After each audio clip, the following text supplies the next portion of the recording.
look how good, gentle, and harmless I am. But psychology reveals a much darker, hidden truth. It is in essence manipulation disguised as sensitivity. The so-called empaths are constantly pitted against narcissists, but the truth is the empath is the perfect match for the narcissist. And here is where the path of the gentle empath takes its darkest turn. The Nazi machine was built, staffed, and operated not by raging narcissists, but by millions of traumatized empaths. So today we're going to dismantle one of the most dangerous and deeply cherished illusions of modern culture.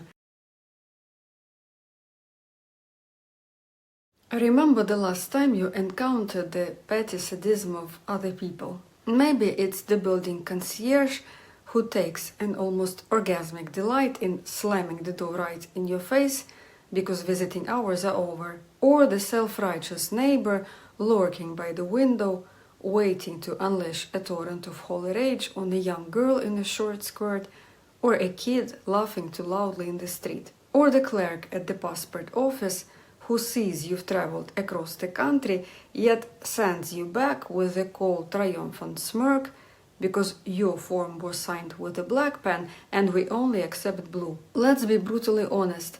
If you look into their eyes at that exact moment, you won't see someone just doing their job.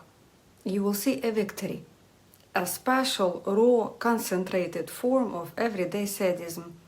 It is the ecstatic triumph of a slave who has finally secured their own tiny 3-inch zone of absolute power. We are conditioned to believe that evil is grand.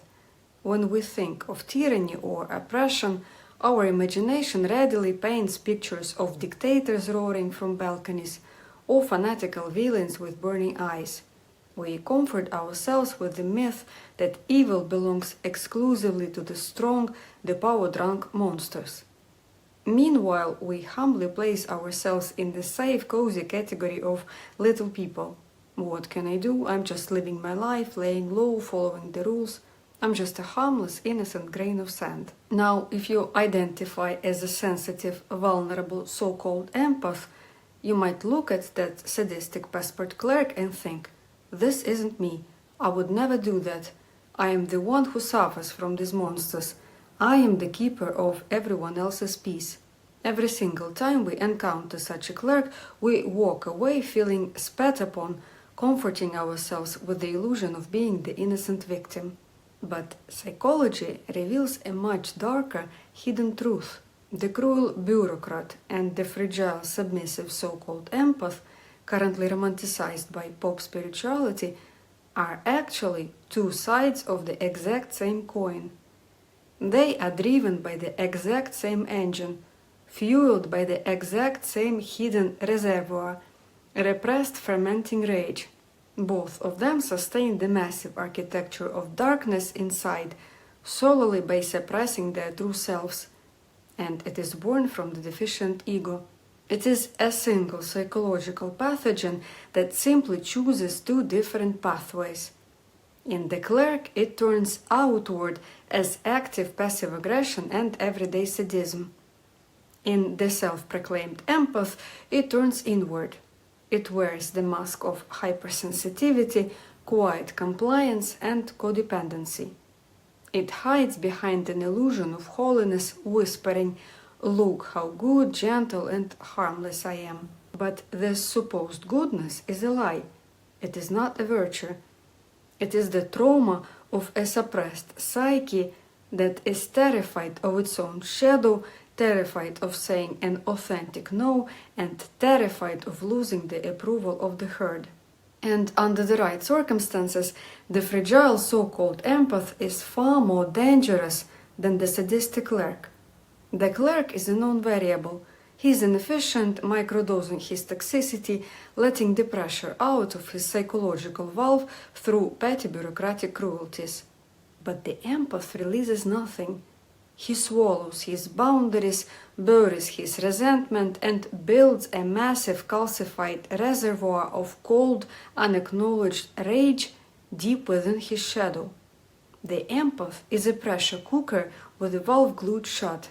And history shows us exactly what happens when that pressure cooker finally breaks. When a global crisis hits, when a dictator or cult takes over and hands these innocent empaths a weapon and a badge, the transformation is instantaneous. When the system gives them legal permission to unleash the shadow, the submissive saint becomes the most cold-blooded, ruthless executioner. Their decades of accumulated, silent self-betrayal explode into monstrous, unhinged violence. So today we're going to dismantle one of the most dangerous and deeply cherished illusions of modern culture, the myth of righteous compliance, or what pop psychology lovingly calls the empath. You will see that the primary engine of every global catastrophe, every inquisition, and every war is not the inflated ego of a tyrant. The tyrant on the balcony is merely the electrical socket. The lethal current that actually fuels the system comes from the deficient ego of billions of ordinary so-called little people. To understand how this tragic transformation happens and how your daily habit of betraying your truth for the sake of safety breeds absolute evil, we must look beneath the mask. Let's dissect the hidden subterranean architecture of the deficient ego and look at the exact mechanics of how it operates. Every ego craves control and safety. It's part of our evolutionary default settings, but the tools it uses to achieve that control can look radically different. When we think of the ego, we usually imagine a textbook villain, someone who dominates through brute force, authority, and intimidation. This is what psychology calls the inflated ego, a term rooted in the work of Carl Jung over a century ago. The inflated ego views reality through a singular lens. I am only safe if I conquer and suppress everything around me. In its extreme form, it is pure narcissism. But as we've mentioned in previous episodes, that is only half the story. There is a second, far more dangerous mutation of the ego that rarely gets examined because it wears the sacred mask of virtue. I call it the deficient ego. While Jung didn't use this exact phrase, he was deeply familiar with the phenomenon. He described it as negative inflation, a state where the ego, instead of feeling all-powerful, drops into an abyss of self-inflicted insignificance. It completely identifies with the persona of the martyr, quietly fetishizing its own suffering. Jung warned that when a weak ego is swallowed by its own shadow, a mask of holy submission permanently glues itself to the face, just to hide a terrifying fear of real life and conflict. The fundamental survival strategy of the deficient ego is total compliance and capitulation. At some point in early life, this individual made a subconscious deal. To survive, I must murder my own I. I will lock my true desires, my authenticity, my sexuality, my healthy aggression, and my freedom in the deepest, darkest basement of my mind. I will become proper, convenient, and predictable. I will sacrifice myself. If the lens of the inflated ego says I am only safe if I dominate, the lens of the deficient ego says I am only safe if I disappear. I am only good if I allow myself to be consumed. And so they live in this mental cage, chewing on the dry oats of systemic rules year after year. To survive the misery, they rebrand their imprisonment as morality, modesty, or spiritual humility. In modern pop psychology and spiritual circles, this is exactly how we cultivate the person we love to call the empath.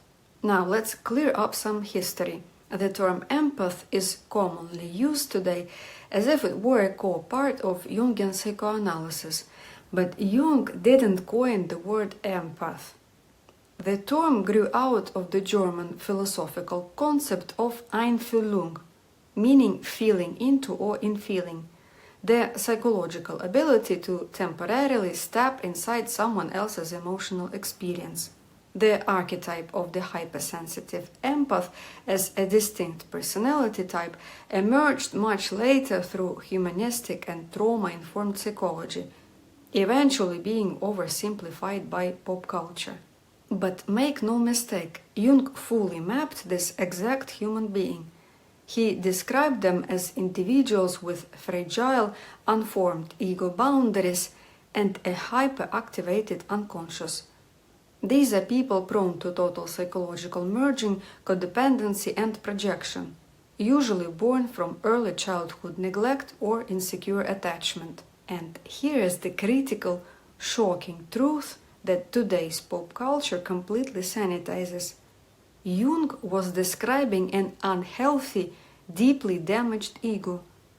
The deficient ego is just as pathological as the inflated ego, just distorted in the opposite direction.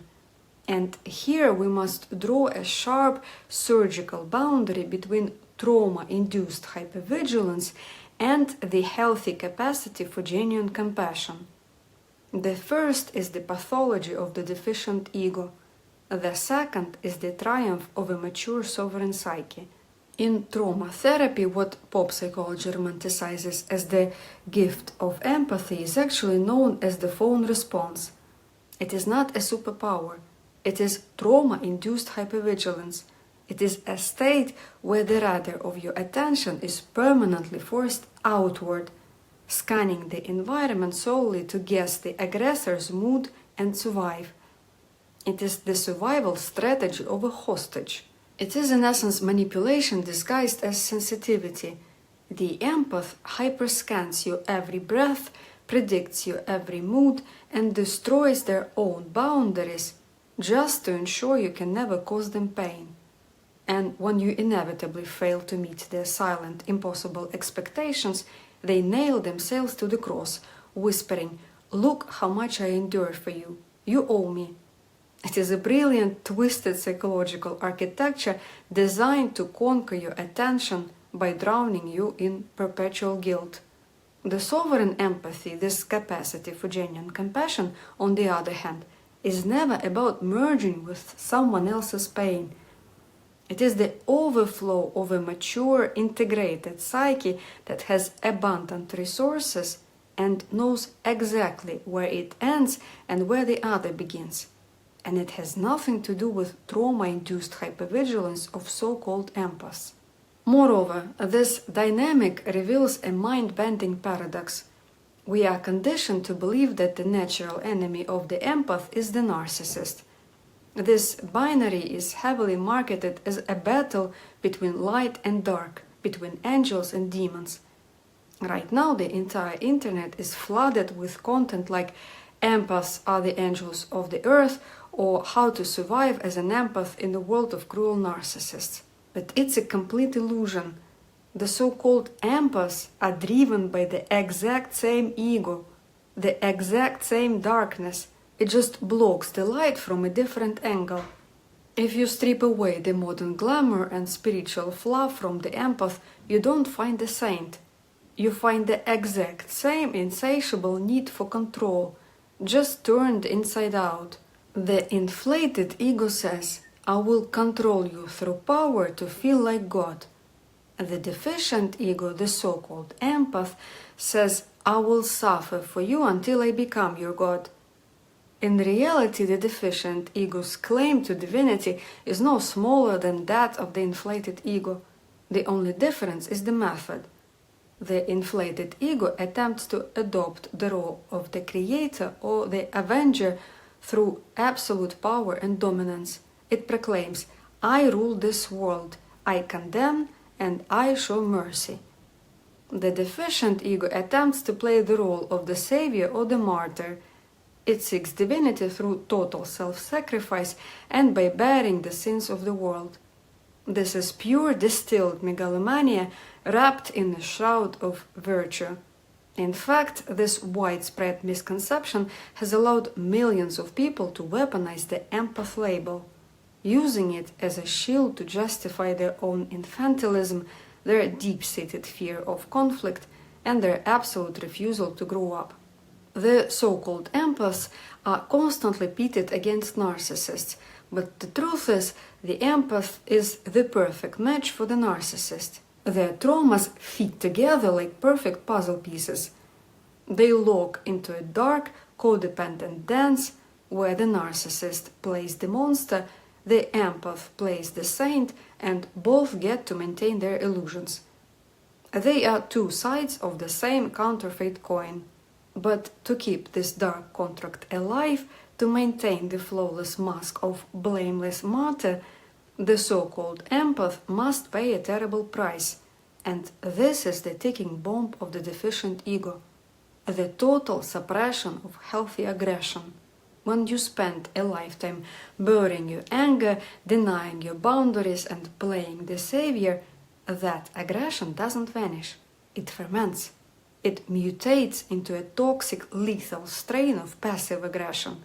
And then someone with a healthy ego walks past that cage. A human being who dares to take up space, who claims their right to exist, who thrives without apologizing for their light. In that exact moment, the deficient ego short-circuits. The controlled hallucination shatters. Because the mere existence of a person free from ego's mutations is living, undeniable proof that the slave's lifelong sacrifice was completely in vain. You didn't have to lock yourself in a cage. You could have lived.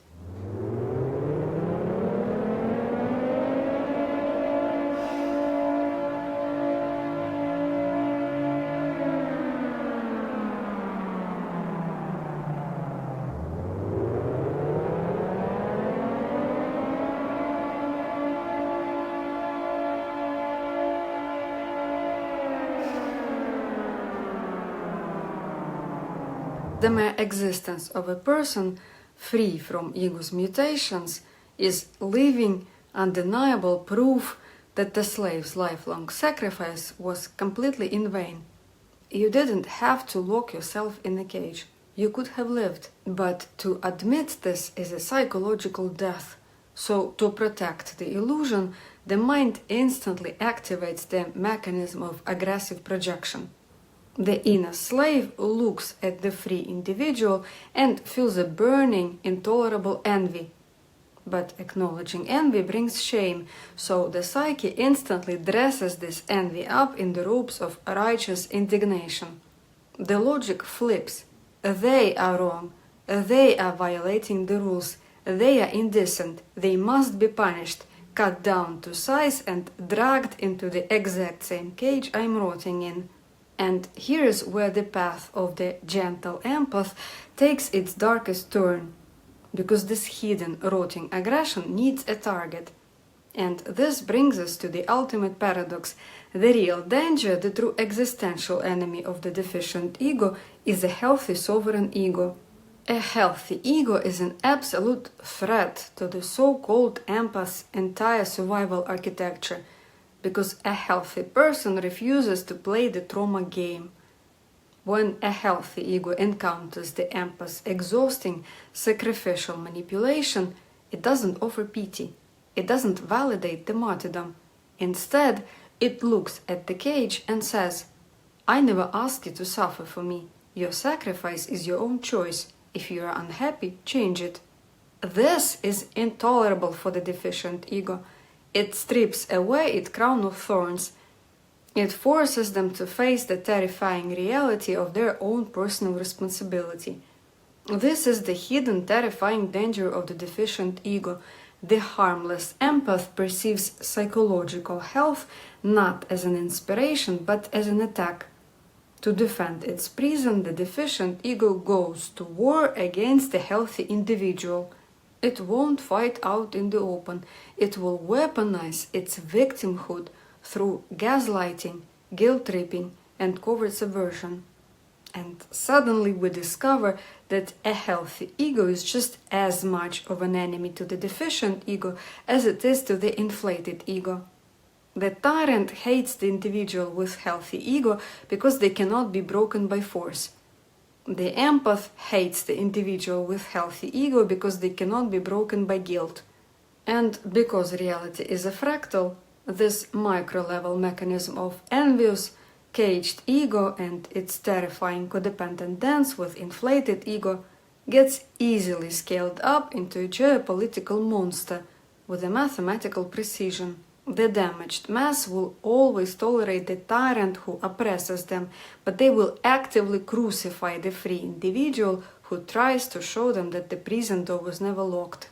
Now let's take this newly exposed architecture and see how it scales up to a geopolitical level. The hidden tragedy of human psychology is that the deficient ego acts as the primary fuel for totalitarian machines. History is completely saturated with this exact pattern. We see it in the fanatical cruelty of the Crusades, where thousands of ordinary men marched to slaughter in the name of holy virtue. We see it in the dark, paranoid ecstasy of the witch hunting, where quiet, pious neighbors eagerly gather to watch women burn alive at the stake. We see it in the millions of anonymous, meticulously written denunciations that filled the gulags of the Soviet Union. Every single dark age was constructed not by the hands of a few leaders, but by the quiet, obedient compliance of the masses. But today we're going to look at the ultimate historical stage where this myth of the innocent submissive victim was finally caught red-handed. We are going to examine the exact moment in human history when this psychological mutation was stripped of its alibi and for the very first time put on trial, the Nuremberg trials of 1945. For decades, the world preferred a comfortable narrative. Adolf Hitler was a demonic, hypnotic genius who somehow single-handedly brainwashed an entire enlightened nation and forced them to build death camps. It is the myth of the lone monster. For generations, historians focused almost exclusively on the monsters at the top, men like Hitler, Goebbels, and Himmler. We studied them as classic bloated narcissistic egos drunk on power and delusion. And we comforted ourselves with this highly convenient fairy tale because it allowed everyone else to feel clean. But psychology reveals a much darker reality.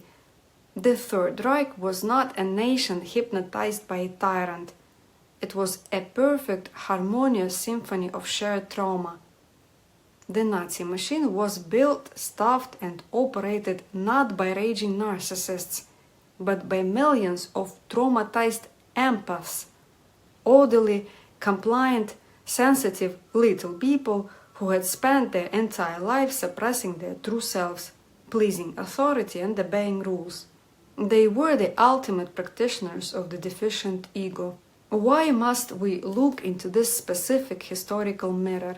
Because when the architects of the Holocaust, men like Adolf Eichmann later in Jerusalem or the generals at Nuremberg, stood before the tribunal, their defense wasn't a manifestation of grand evil. It was the ultimate, raw manifestation of the deficient ego. Their plea was uniform, monotonous, and terrifyingly bureaucratic. Befehl ist Befehl.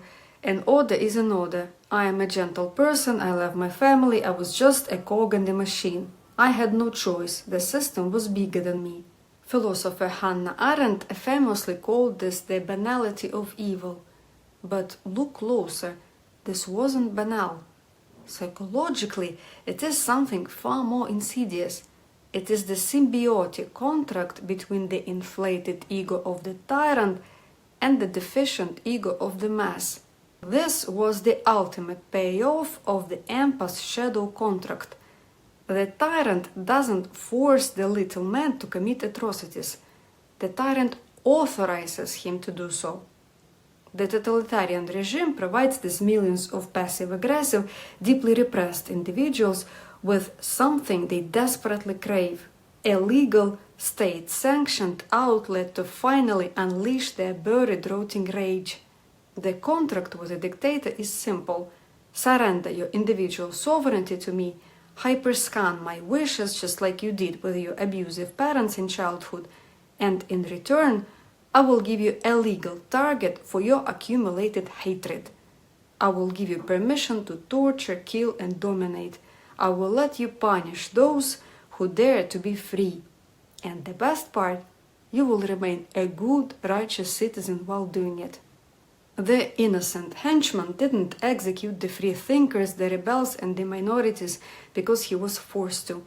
He did it because their freedom was an insult to his chosen cage.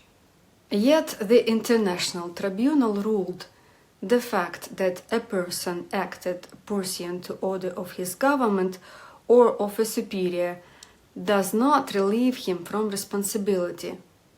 This is why the Nuremberg principles became a quantum leap for human consciousness.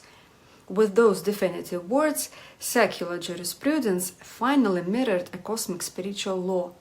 Surrendering your sovereignty is a choice. Becoming a cog is a choice.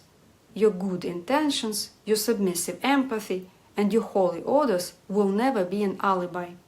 This was a watershed moment in history because, as we discussed in our last episode, one of the most brilliant evolutionary markers of awakening consciousness over the past 100 years has been the birth of modern international law. Out of the ashes of World War II, humanity birthed the United Nations, the Nuremberg Principles, and later the International Criminal Court, monumental institutions dedicated solely to holding global atrocities accountable. The emergence of international law out of the ruins of global conflict is the physical manifestation of an awakening global consciousness. It is humanity finally seeing the true destructive nature of the collective global ego and taking decisive action because it can no longer unsee it. But this leaves us with a terrifying question. How does a human being actually cross that line? How do you physically and neurologically transition from being a normal, quiet neighbor into a functioning component of a killing machine? How does this psychological virus infect the brain? Modern neuroscience talks about the ego tunnel, the controlled simulation of reality created entirely by your brain. In a healthy, autonomous individual, the prefrontal cortex maintains a sharp, unwavering sense of personal agency. You are the observer. You look at an action, you weigh it against your internal moral compass, and you choose whether or not to execute it. But when a deficient ego enters a totalitarian field, a cult, or any high-control collective system, a brutal neurological hijacking occurs. In a state of compliance and herd mentality, the prefrontal cortex, our internal sensor, analyst, and moral compass, drastically reduces its control over impulses. It literally goes offline. Meanwhile, the amygdala, the ancient center of fear and raw emotion, takes complete control. What follows is a literal social synchronization of neural activity known as brain-to-brain synchrony. The individual brain surrenders its capacity to generate its own reality and begins to mirror and synchronize its rhythms with the collective madness of the crowd. It forces the mind to operate entirely on the external frequency of the herd. Neurologically, the I is deleted. You are no longer an independent human being. You become a biological drone running a centralized external script. And it is exactly at this point of neurological surrender that the fermenting, suppressed aggression of the deficient ego splits into two distinct lethal pathways. The first pathway turns outward. When the brain's I is deleted and merged with the state of a dogmatic collective, like ruling political party or church for instance, the individual feels absolutely no personal guilt for their cruelty. This is the neurobiology of the active passive-aggressives, the petty bureaucrats, the religious zealots, the informers, and even the toxic volunteers, those who help you solely to suffocate you with debt and guilt, weaponizing charity just to dominate others. Their submissive mask remains flawless because their sadism is always committed in the name of some greater good. and because it is wrapped in the ropes of collective virtue, their brains chemically reward this cruelty with a twisted rush of dopamine. When this mass synchronization happens on different levels, the collective develops a terrifying blind spot. A family silently agrees not to notice the father's destructive addiction. A corporate board agrees to ignore the CEO's narcissism. And an entire nation agrees to swallow the madness of its tyrant. Carl Jung used a precise term for this phenomenon: participation mystique, or mystical committee. It is a primitive state of the human psyche where the boundaries of the individual I completely dissolve into the group mind. At this exact moment, an unspoken unconscious pact is signed across the collective. We agree to maintain blindness. We agree not to see what is real. Woe to anyone whose level of individual consciousness happens to be higher. A person with differentiated, healthy perception simply cannot unsee the truth, and when you step into the room with your eyes wide open, the system immediately senses you as a mortal threat. Why? Because you are a mirror reflecting their collective shadow. And the crowd never integrates its shadow. The crowd always prefers to simply break the mirror. This is precisely why collective responsibility is not a political punishment. It is a metaphysical law of fractal resonance. If you choose to dissolve your unique consciousness into a destructive collective wave, if you willingly turn off your prefrontal cortex and surrender the observer, you don't get to opt out when the wave crashes into the shore. You shared the momentum, you shared the impact, you downloaded the software, and therefore you are responsible for the execution of the code. This remains true even if it is never encoded into a formal secular legal verdict. Modern secular jurisprudence is built entirely on the bedrock of individual responsibility, where guilt must be isolated, parsed, and proven action by action. Our legal systems evaluate individuality solely by the physical movements of the body, remaining completely blind to the profound surrender within the psyche. But cosmic law makes no such distinction. If you willingly chose to become a terminal for a monstrous architecture, you carry the heavy weight of the entire design. But there is a second, quieter and deeply tragic pathway of the deficient ego, when the vector of this trapped aggression turns completely inward. These are the individuals whose internal prohibition against anger is so absolute and whose fear of being bad or unholy is so paralyzing that they cannot allow their rage to strike anyone else, even under a tyrant's orders. But that nuclear psychological energy has to go somewhere, so it turns directly on them. This is the brutal birthplace of profound auto-aggression. To dull the agonizing neurological tension of their hidden fury, they begin to slowly annihilate themselves. They drown their rage in chronic alcoholism, they numb it with drug addiction, they burn their bodies out through relentless, exhausting workaholism, self-harm, and severe psychosomatics. The physical body literally begins to destroy itself. Autoimmune diseases, panic attacks, and chronic pain manifest because the intense psychic energy, finding no outward expression, burns through the physical tissues like acid. Whether it is the religious fanatic hunting down heretics out in the streets, or the broken addict slowly poisoning themselves in a dark room, it is the exact same neurological pathogen. It is the tragic, unexamined energy of the deficient ego. One choice builds the physical death camps of history. The other builds a private, silent internal hell. But both are running from the exact same thing, the terrifying majesty of their own personal responsibility. But here we must stop and ask a critical question. If so many of us carry this hypersensitive trauma, if so many individuals spend their youth suppressing their aggression and playing the martyr, Why is it that some become compliant cogs in a monster's machine, while others manage to retain their humanity, their light, and their moral compass?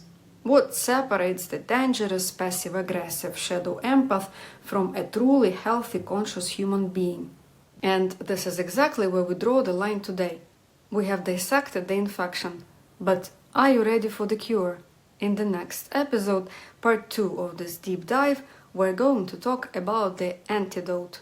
We will look into the psychology of Cold War spies to understand how we become deep undercover agents in our own lives, and how to heal that split using the raw experience of real operatives. We'll look at the staggering statistics showing that 60% of modern adults feel they cannot be their authentic selves at work or in their relationships, and reveal the single, non-negotiable condition that can heal the psyche.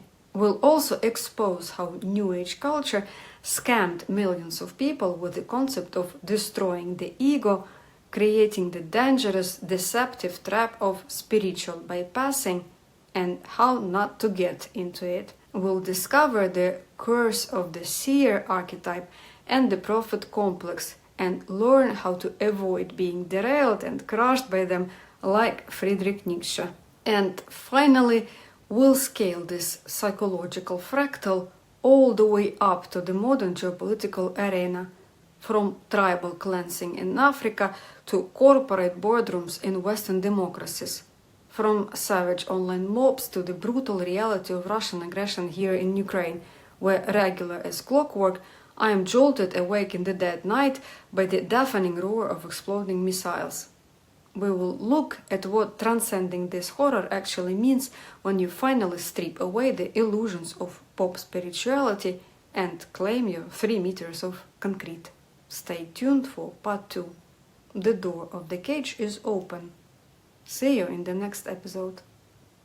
Why am I telling you about Cold War espionage in a podcast on empaths? Because the empath is essentially a deep cover spy in their own life, and that is much more widespread than you think. 60% of working adults reported feeling that they cannot be their authentic selves at work. We see this exact same pathology scaled up to the heights of modern geopolitics, completely erasing borders. Do you see the grand design now? The entire planet has become a massive symbiotic ecosystem of the inflated and deficient ego. But the history of the Soviet spy Jack Barsky provides a beautifully simple, brilliant blueprint for healing.